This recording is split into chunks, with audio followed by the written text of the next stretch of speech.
cherchez une école de référence pour une double formation universitaire et professionnelle de qualité? Voici l'opportunité à ne pas rater. L'École supérieure d'administration, d'économie, de journalisme et des métiers de l'audiovisuel ESAE vous offre des programmes d'enseignement en licence et en master orientés vers l'emploi qui font d'elle une référence à travers les filières de l'administration générale et territoriale, l'administration du travail et de la sécurité sociale, droit, diplomatie et relations internationales, administration hospitalière, universitaire et intendance, journalisme et métiers de l'audiovisuel et toutes les filières des sciences de gestion. Une seule adresse, www.esae.bj.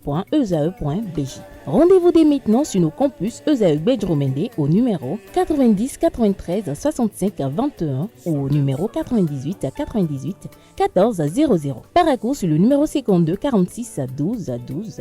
Aboumé-Calavi au numéro 52 88 44 44. Akpaka au numéro 52 88 33 33. ESAE, l'excellence à un nom.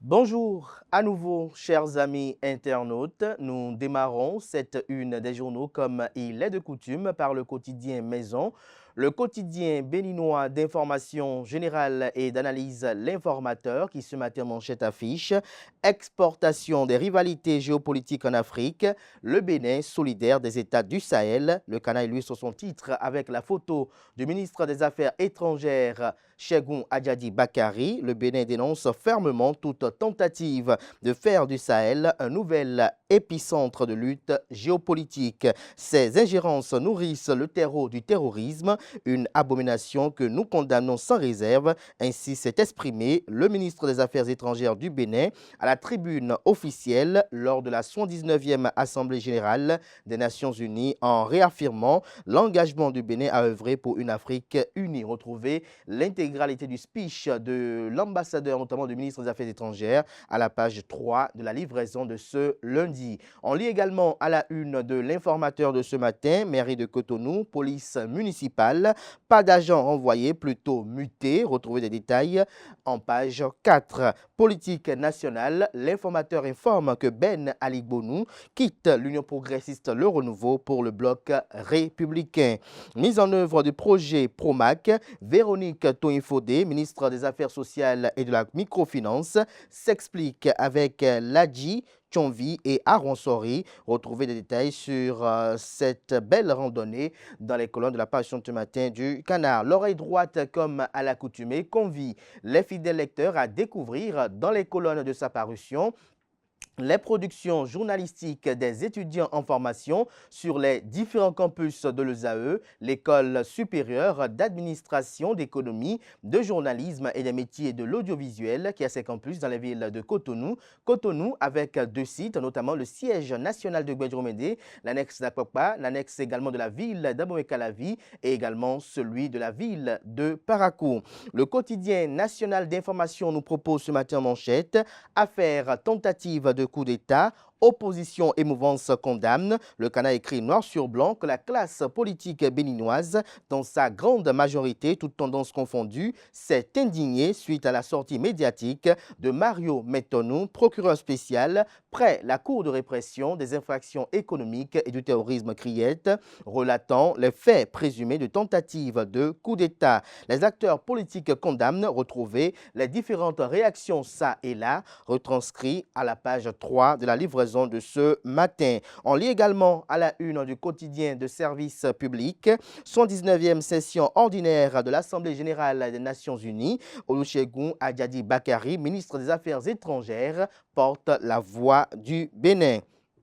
Licencié pour présumer faute grave, faute lourde, autant pour moi, licencié pour présumer faute lourde, la secrétaire exécutive de la mairie d'Adjoun, réhabilitée par l'autorité préfectorale, retrouvez l'acte qui réhabilite la secrétaire exécutive à la page 7 de la page ce matin du journal. La fraternité, quant à lui, immersion dans une école inclusive à Cotonou, aucune ségrégation, ambiance conviviale entre enfants handicapés et normaux. Retrouvez le fruit de ce dossier réalisé par la rédaction aux pages 6 et 7.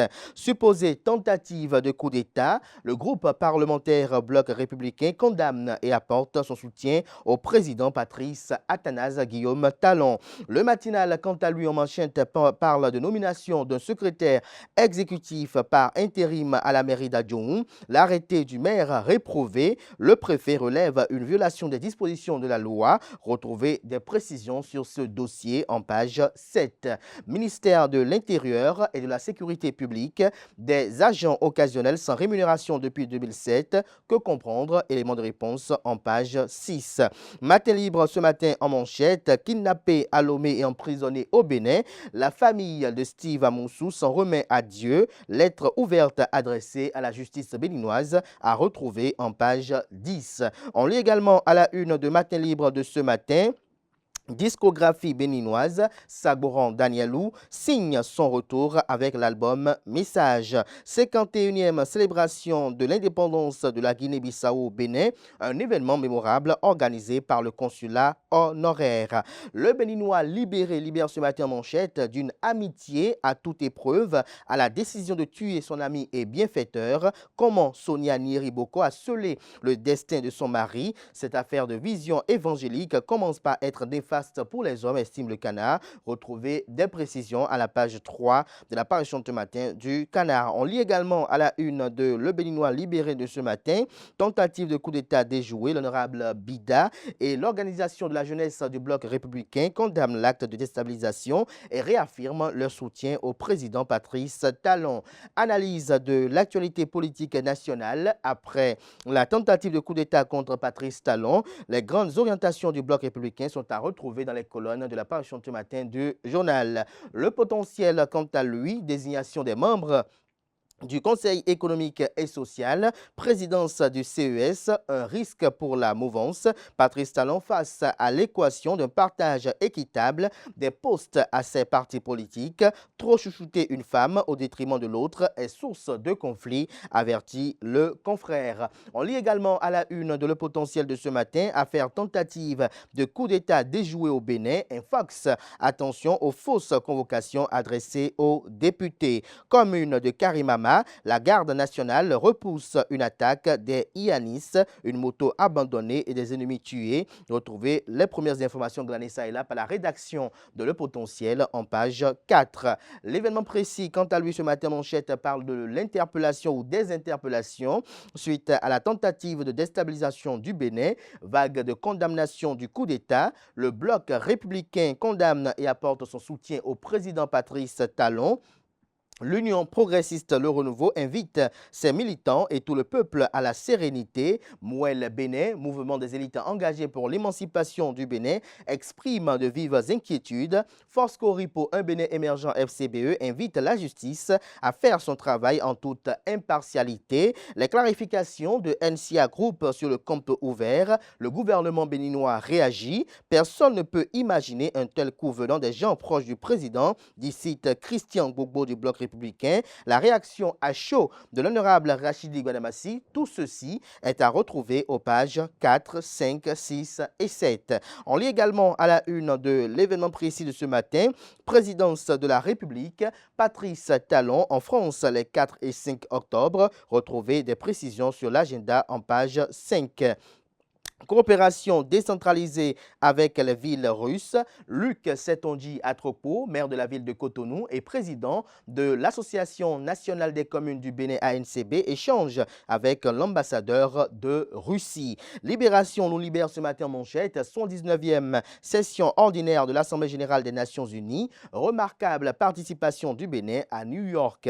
On lit également à la une de Libération de ce matin, suite au communiqué du groupe NCA sur l'affaire coup d'État au Bénin, le gouvernement réagit. En illustration, la photo de Wilfried Léandre Ngbeji, porte-parole du gouvernement et secrétaire général adjoint du dit gouvernement. Le premier quotidien économique du Bénin, l'économiste, bien évidemment, titre ce matin en manchette. Session extraordinaire de l'Assemblée consulaire de la CCI Bénin de 2024.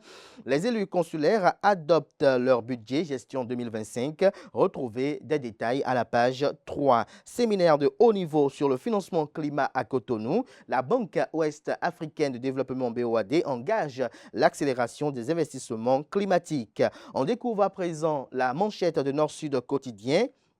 23e circonscription électorale, Ben Aligbonou en renfort au bloc républicain. Ceci, comme l'a si bien dit, autant pour moi, le quotidien L'Informateur, Ben Aligbonou quitte l'Union progressiste Le Renouveau pour le bloc républicain.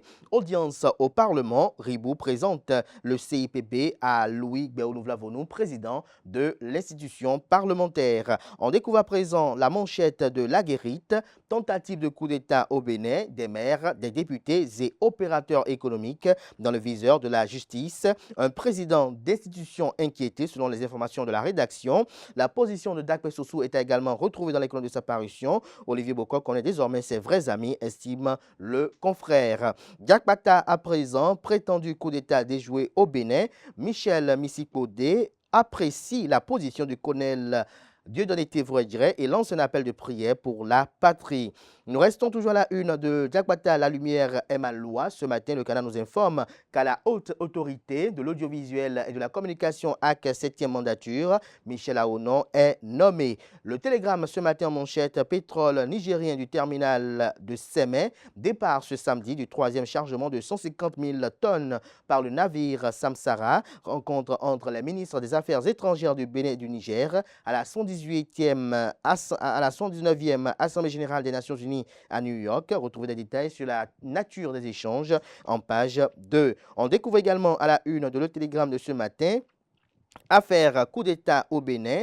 Olivier Bokor et Oswald Omeki devant le procureur de la Cour de répression des infractions économiques et du terrorisme CRIET ce mardi. Réaction du gouvernement à la déclaration de NCA Group, nécessité par la justice de poursuivre ses investigations auprès de cette société, selon Wilfred Landongbeji, porte-parole du gouvernement. Mafia foncière à Boricon, le géomètre en fuite, finalement arrêté, nous informe la une de ce matin du Canard. Le pays émergent ce matin à sa une, atteinte à la sûreté de l'État, Roch Nieri, le beau-frère de Olivier Boko en cavale, coup dur pour les requins FC, estime le journal. De retrouver des détails sur les motivations de ce titre dans les colonnes de sa parution de ce matin. Monde 7 Info, quant à lui, tentative de coup d'État pour renverser le pouvoir de Patrice Talon. L'honorable Dakpe Sossou condamne fermement ce acte et apporte son soutien à Patrice Talon. Il invite tous les députés impliqués à se mettre eux-mêmes à la disposition de la justice. L'autre quotidien, quant à lui, affaire Olivier Bokor, Oswald Omeki, les prévenus annoncés pour être présentés au juge le 1er octobre prochain. On découvre à présent la boussole cabale gratuite contre des personnalités dans la 4e circonscription électorale, les Wassangari, dans leurs droits, soutenu par la coordination de Kouandé, Amadou Moutalabi, l'instigateur de cette pagaille suspendu par ses pairs, rapporte le confrère. Réaction tous azimuts à la prétendue tentative de coup d'État, ces comédiens en action pour l'estime de Patrice Talon, relève le journal. Action de force ennemie dans le nord Bénin, une synergie d'action pour protéger contre les envahisseurs. Vie associative dans la 5e circonscription électorale, l'honorable Bernard Ouimbo unit les résidents de Sékou Nord, l'Arseno porté sur les fonds baptismaux. Le Soleil Bénin Info, quant à lui, supposée convocation de Roch Nieri par la police. Faux et archi-faux, il n'en est rien, précise le Canard. Pourquoi cherche-t-on des poux dans la tête de ce honnête citoyen, estime le journal, et se questionne-t-il. Le coopérant, quant à lui, gouvernance sous le régime de la rupture, bilan à mi-parcours des réalisations au niveau du ministère en charge de l'enseignement supérieur et de la recherche scientifique, un ministère dirigé par Éléonore Yaïla Descamps. Retrouvez des détails sur les actions phares menées dans les colonnes de la parution ce matin du journal. En boucle avec Du Coin Info. Direction des médias de la haute autorité de l'audiovisuel et de la communication AC, Michel Aonon nommé chef service par carte de presse par intérim. Voilà l'essentiel à retenir de la présentation de quelques titres parus ce jour dans la presse locale. Les quotidiens sont disponibles dans les kiosques, commercialisés au prix de 300 francs CFA et de 500 francs CFA. Ils sont également accessibles en ligne pour ceux d'entre eux disposant bien évidemment de sites internet. Place à présent au bulletin matinal d'information et à la page des sports sur Free Matin.